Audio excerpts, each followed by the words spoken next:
पवित्र इंसानों को पैदा करने की कोशिश में बहुत समय बर्बाद किया है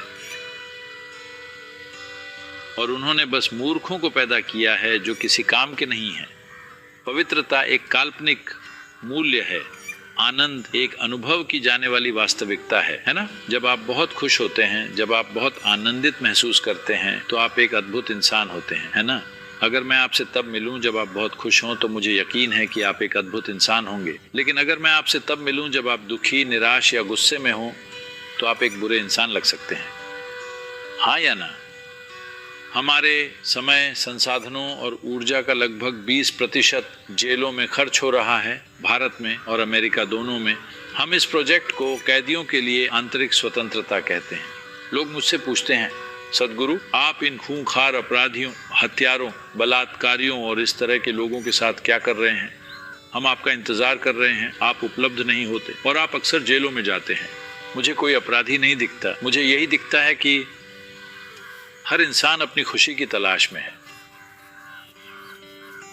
जब मैं जेल में जाता हूं और इन लोगों को देखता हूं तो पाता हूं कि ये लोग भी अपनी खुशी की तलाश में थे।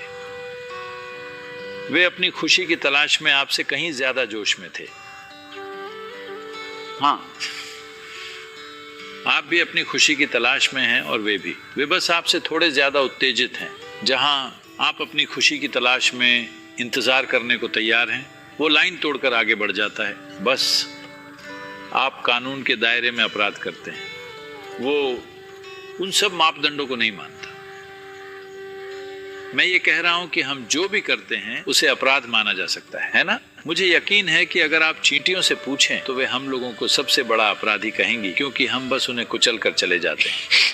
सब इस पर निर्भर करता है कि नजरिया किसका है। तो अपना समय और जीवन ये तय करने में बर्बाद मत कीजिए कि क्या पवित्र है और क्या अपवित्र, क्योंकि आपका अनुभव ही आपके लिए एकमात्र दिशा निर्देश है। क्या आपने खुद पर गौर किया है कि जब आप आनंदित होते हैं तो आप एक अद्भुत इंसान होते हैं? हाँ, तो यही एकमात्र चीज हमें लोगों के साथ करने की जरूरत है। अगर हम लोगों को आनंदित होना सिखाए तो वे अद्भुत बन जाएंगे।